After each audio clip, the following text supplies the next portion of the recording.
Hello and welcome to this third video in the series on how to play the recorder. In today's video I'm going to look at articulation, that is tonguing.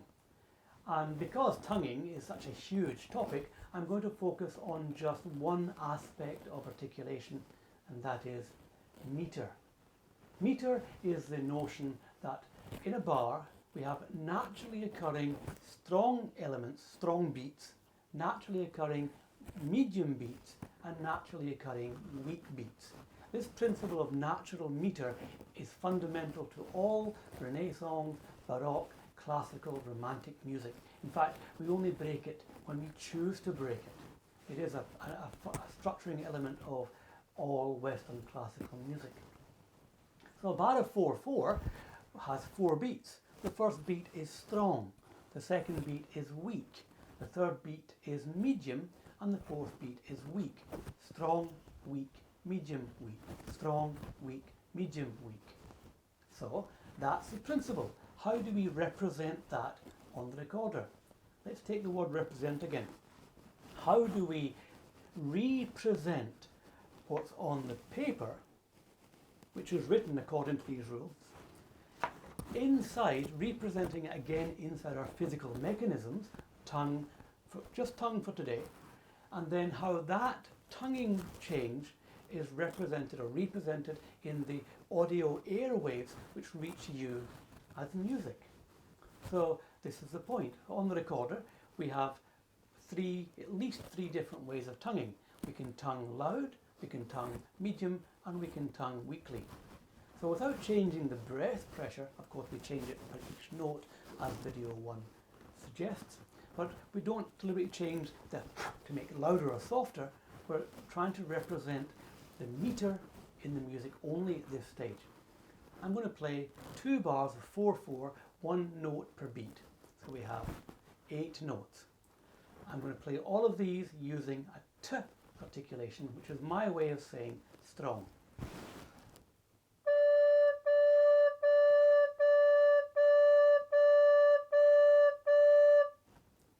Now, if I'm any good as a player, those 8 notes will all sound more or less the same. There's no meter there. So what do I do to create this strong, weak, medium, weak pattern? Well, for me, I use a T as the strong beat. For the medium beat, I'll use a D. A T, D, T, D, T, D. Clearly, T has more power than the D, which has less power. Now, we'll talk in another video about how we physically make the T and the D.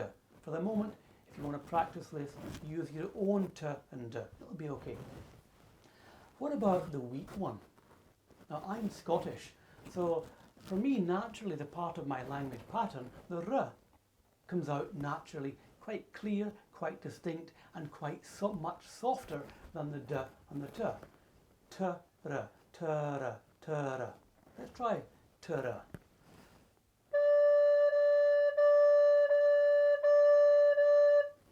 That's clear, sharp enough to be a proper articulation, and weak enough to satisfy my need for a weak articulation.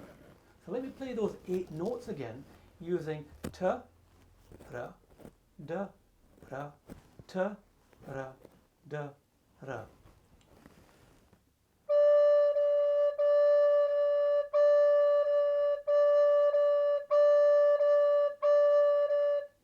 And naturally we're having this wave of up, down, medium, down, up, down, medium, down. That's how I represent the meter on the paper, which of course Bach and Telemann and Handel and all of these people knew about and were writing in relation to. So I'm representing that in my mouth, and it's coming out in your ears, to your ears in that manner. Let's take an example. And today I'm going to use Handel's G minor sonata HWV 360.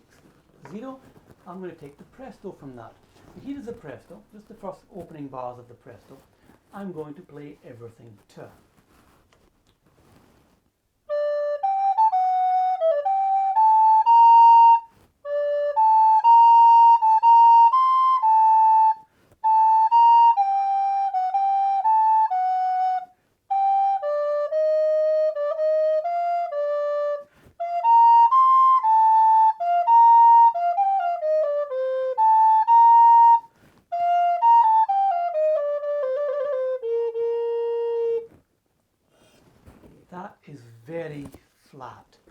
very boring. I'm not trying in any way to represent the meter which is inherent in Handel's writing through my physical mechanisms, and of course you hear everything as being flat. Now, I'm going to play it again. I'm going to play it in two ways. The first way, I'm going to sing, and you'll hear me saying t, d, r as I'm playing. And the second way, I'm going to play it without singing, and you'll still hear the high, or the strong, weak, medium, weak as I'm playing.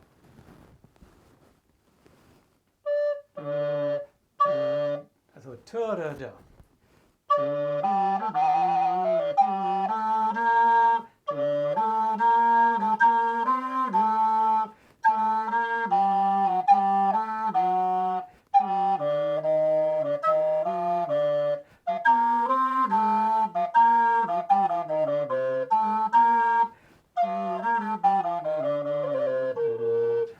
It wasn't very accurate near the end because I lost my concentration. Now this time without singing, but with the same idea of t, r, d, r.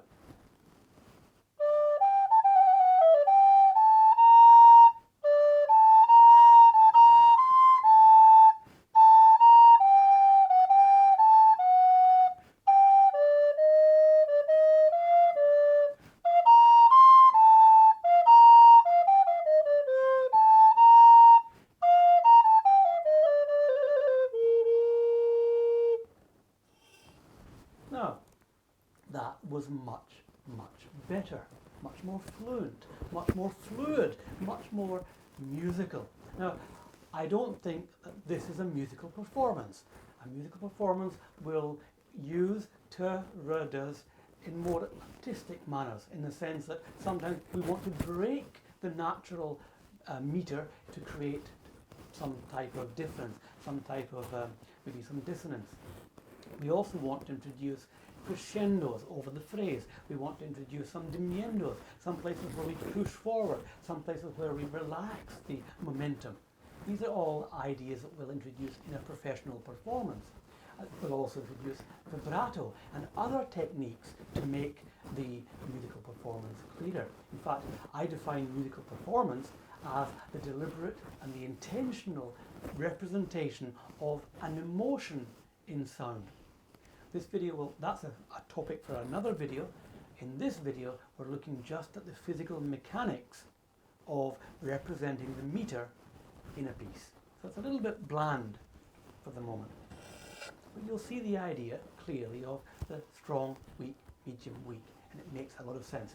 Let's take one more tune, which is Telemann's F major sonata, the TWV 41F2, and we'll take the allegro, the jig. Again, I'm going to play just everything with t.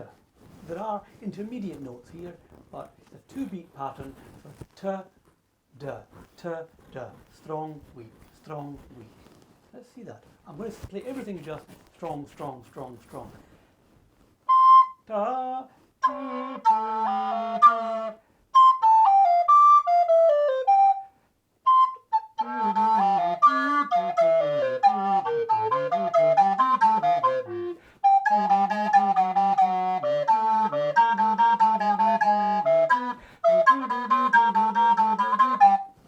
That'll get tedious if you hear too much of that, but you get the idea that on the beat I'm saying t for every beat. Let's hear that without singing. Sorry.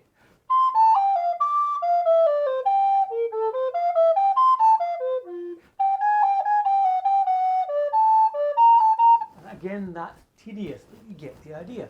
Now simply replacing the second t, so the strong t is there, t, ta, da, ta, da, da, ta, da, da, ta, da, da, da, da, da, ta, da, da, da.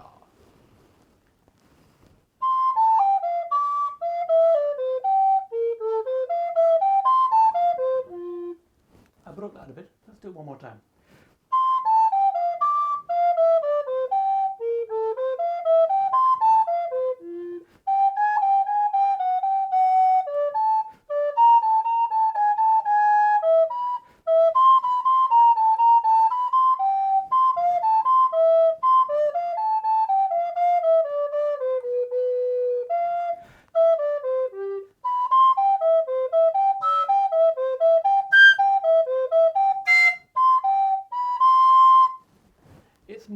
fluent, it's more expressive. Again, it's very restricted because you're not adding the crescendos over the phrase. We're not adding any of the other kinds of rhythmic variation here.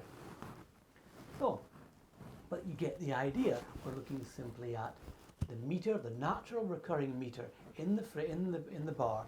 In this case, strong, weak, which is represented by a t, d, t, d. So Telemann knew that, and let's imagine him not knowing that. The first phrase is, the first bar is basically da ta da da da. Imagine he thought da da da da ta da da da da ta. That's weird. That's just weird. How about da ta da da da ta da da da? And we throw away the da because it's from the weak part of the bar, and it allows us the momentum and the movement to move forward into the next bar.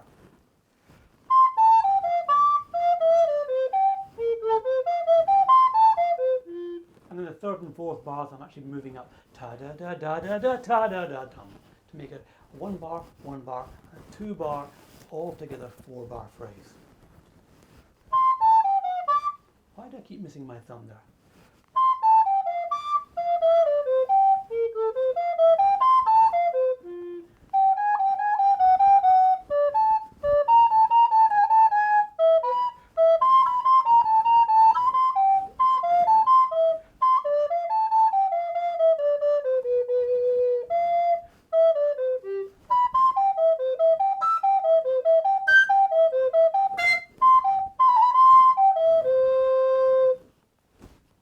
There we go. So just to recap, I'll say the essentials. In metered music, we have naturally occurring strong, medium, and weak beats. The composers knew that, and they wrote according to those rules, these principles, these natural principles. We as recorder players represent that in our physical mechanism with t for strong, d for medium, and r, g, k, l, whatever one you want to do with this for the weak one. It makes the phrase work better because we're representing what's naturally present in the music. Okay, that's enough for now. Goodbye.